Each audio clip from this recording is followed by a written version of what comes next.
Olá, você que está acompanhando aqui o canal da Cabocla Mocuyu Motumbá Colefé, para quem é filho de santo, axé para quem é de axé, a bênção para quem é de a bênção. Uma boa tarde, uma boa noite para quem está assistindo, bom dia para você que está aí.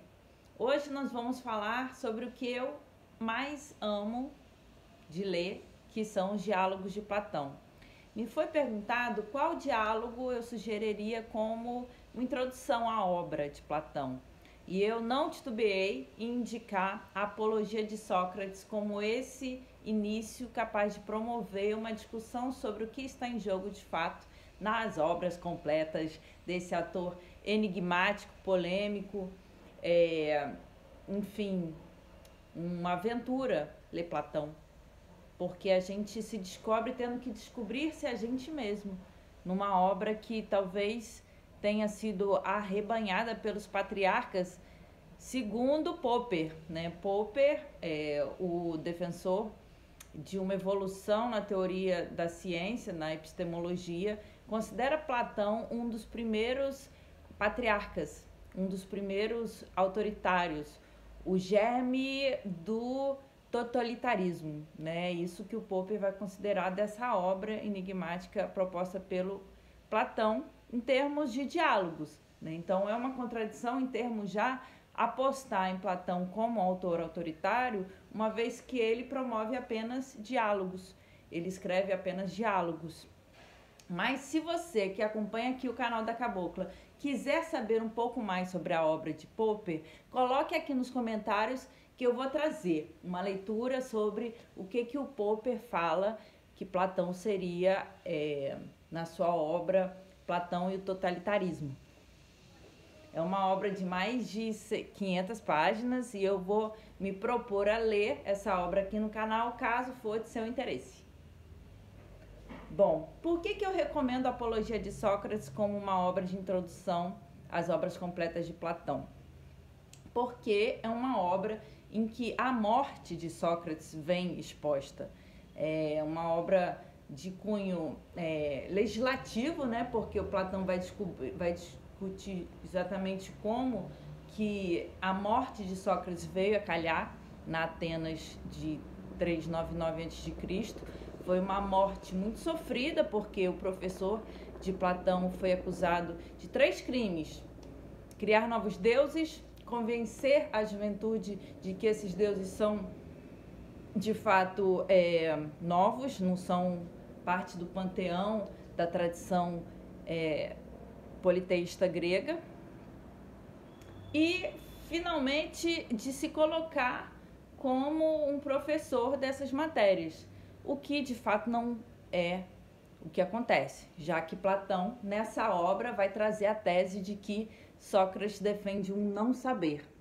A mais famosa frase de Sócrates: só sei que, exatamente, nada sei. Só sei que, nada sei. Como pode essa contradição entrar em campo, né, no jogo agonístico, já que Sócrates reitera que ele não sabe?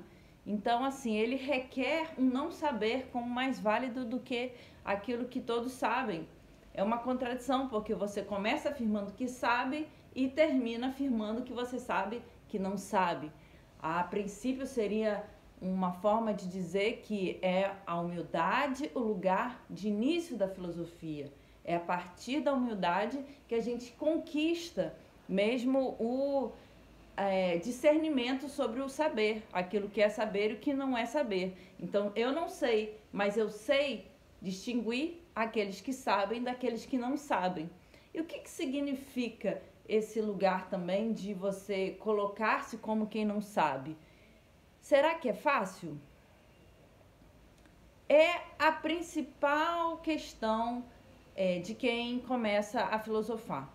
Porque você é colocado num seio de saberes, que a tradição da filosofia é passível de ser transmitida por algum professor, alguma professora, um didáskalos, né, para usar da palavra grega, alguém que possa aí te instruir sobre aquilo que você precisa saber para, por exemplo, falar em público.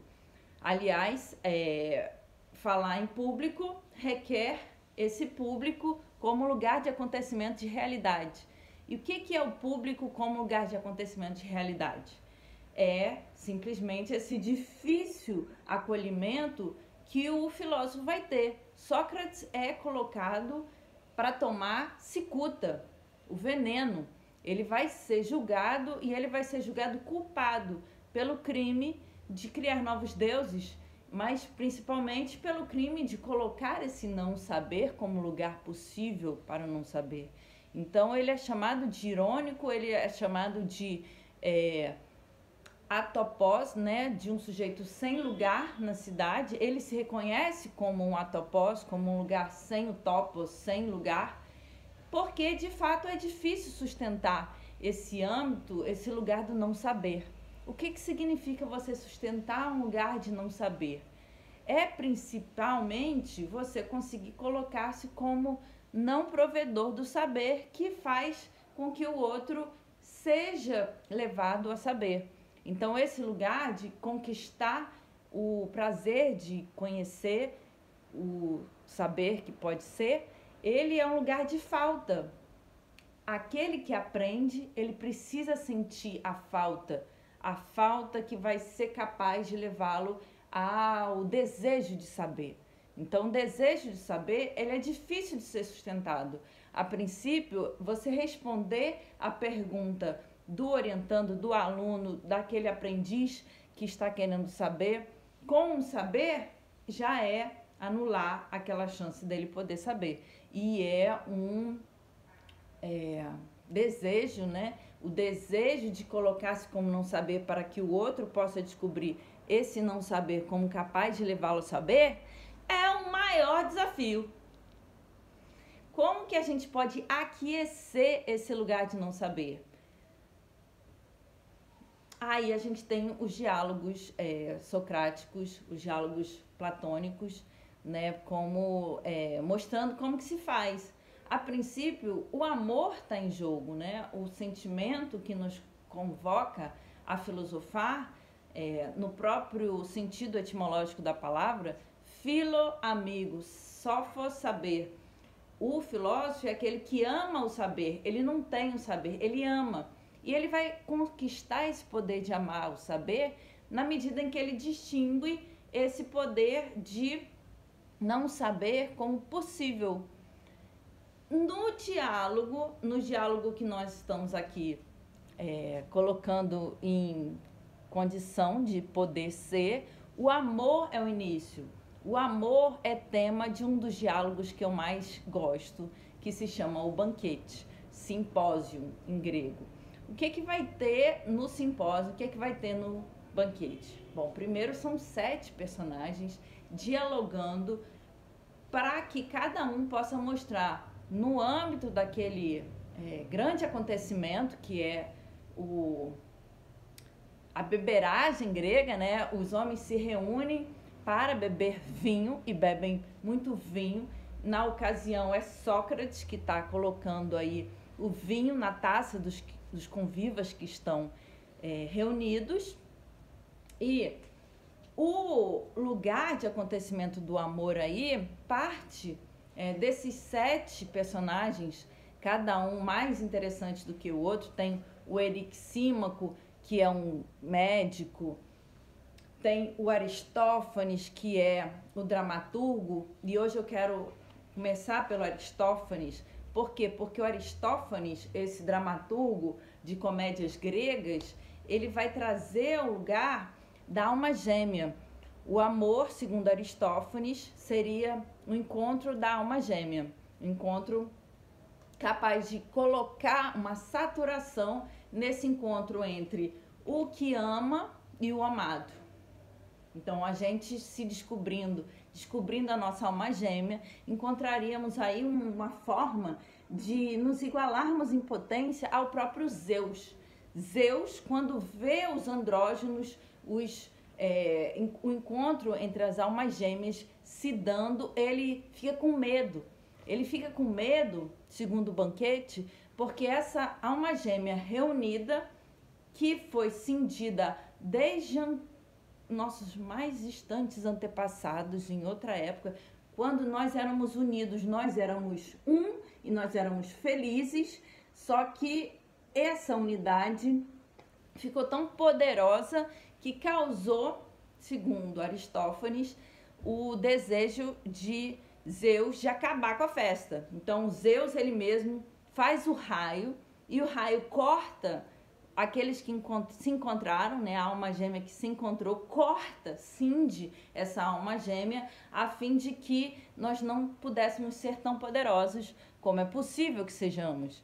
É possível que sejamos tão poderosos como os deuses do Olimpo, mas Zeus não permitiu. Então Zeus não teria permitido e teria trazido um raio que fulminou, cortou essas duas almas gêmeas que se reencontraram, de modo que desde então cada um de nós busca pela alma gêmea que é possível, ou provável, ou destinada. Nós vamos em busca de completar esse destino que foi cindido desde que Zeus cortou-nos com um raio.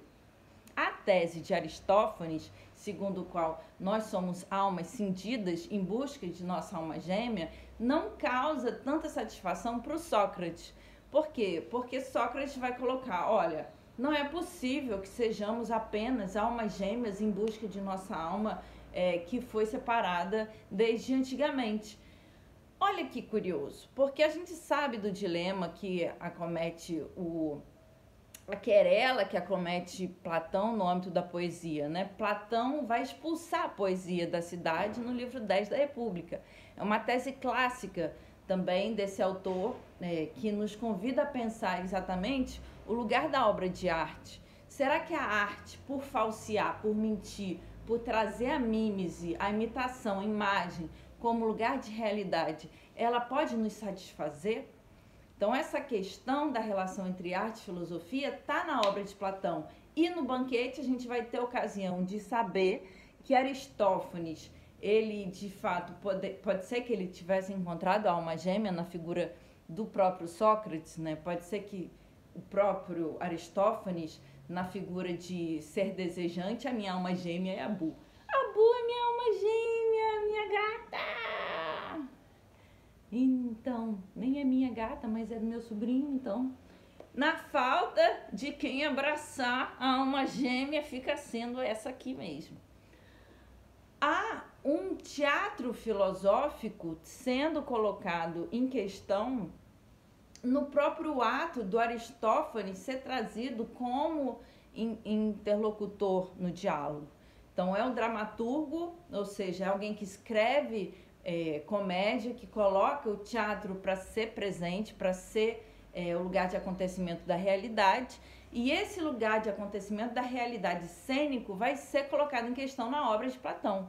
No falar, no dizer do Aristófanes presente no banquete, a gente tem então um efeito de espelho, de espelhamento, na medida em que o Aristófanes é um teatrólogo, é um dramaturgo, ele está trazendo uma tese, que é a tese da alma gêmea.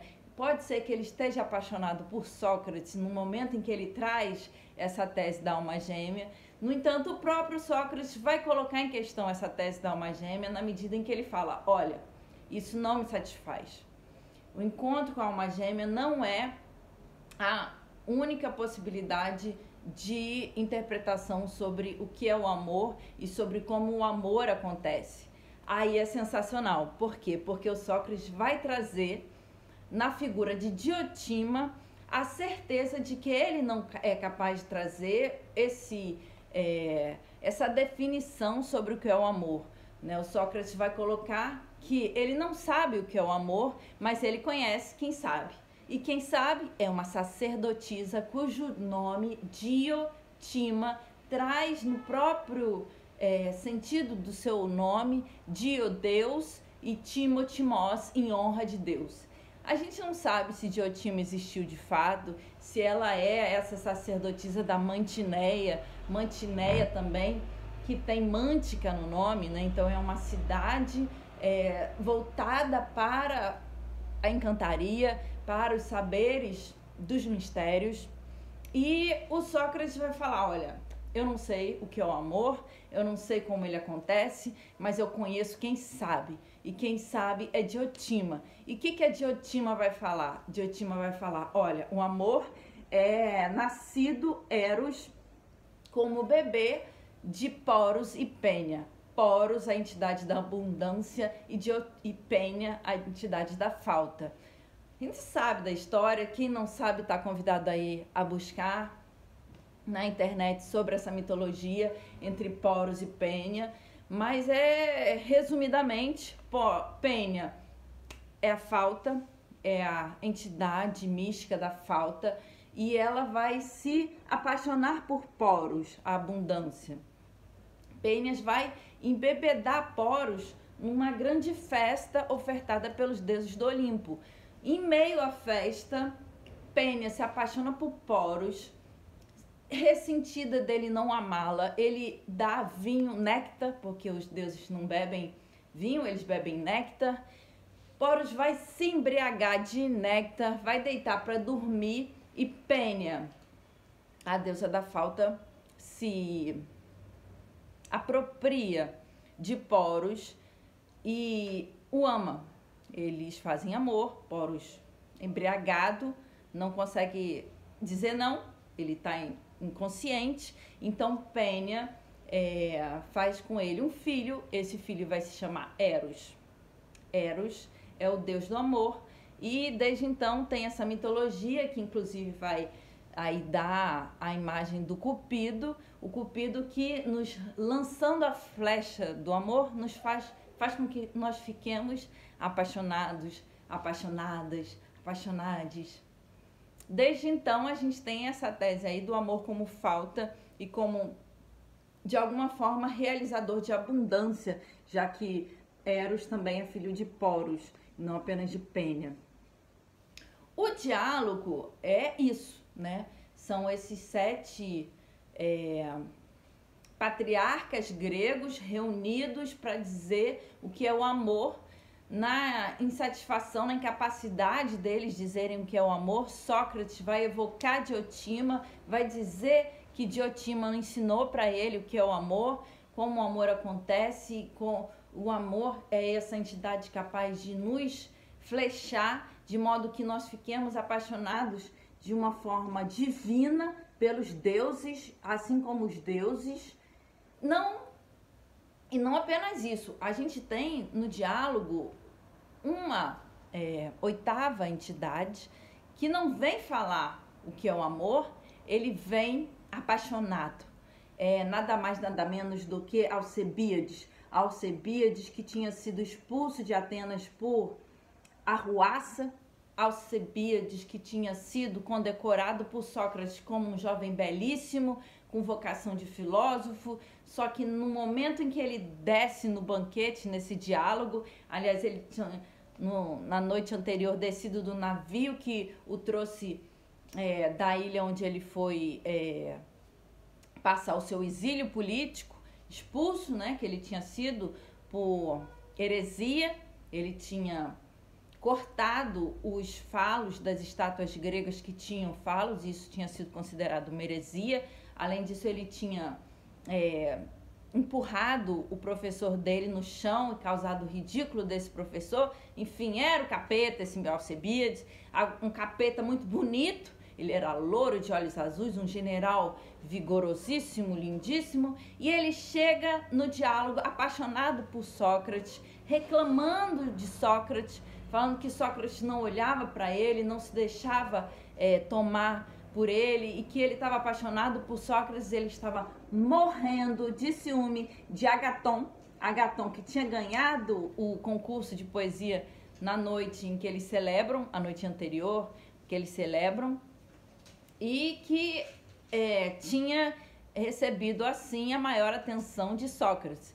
Então Alcebíades entra no diálogo de uma forma cênica, com uma coroa de flores, reclamando de Sócrates, o amor de Sócrates, dizendo que Sócrates estava apaixonado pela pessoa errada, que ele não tinha que se deixar tomar por Agaton, que ele tinha que amá-lo, Alcebíades, porque Alcebíades de fato mereceria a atenção de Sócrates, mereceria o amor de Sócrates, o ágama, que é o termo usado então no diálogo para dizer que Sócrates tinha um álgama, uma estátua no coração, uma estátua da qual saíam raios fulminantes, raios de ouro, pelos quais todos ficavam apaixonados. Então Alcebiades entra, invade o diálogo, ciumento, corroído pelo ciúme, invejoso do Agaton, desejoso de ter Sócrates, o seu professor, apenas para si. Diz-se que ambos, Sócrates e Alcebiades e Agaton, são os três, né? Esse trissal da antiguidade, esse trissal vai passar a noite toda juntos e Sócrates vai ceder apenas aos diálogos, apenas à conversa e não vai se dar ao luxo de ter os homens com quem ele estava de forma carnal.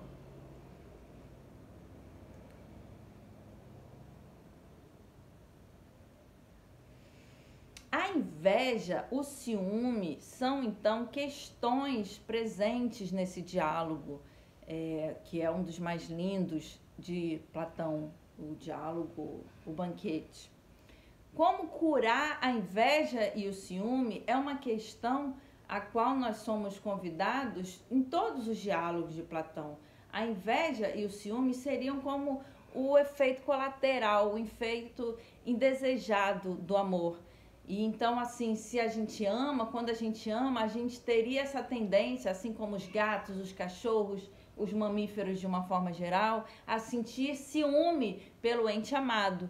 E como que o Sócrates nos convida a pensar que é possível a cura do ciúme, a cura da inveja? O caminho é um só. O caminho é a revolução. Sigamos, companheiros! Um beijo no coração. Mokuyu Motumbá Coelefé para quem é filho de santo.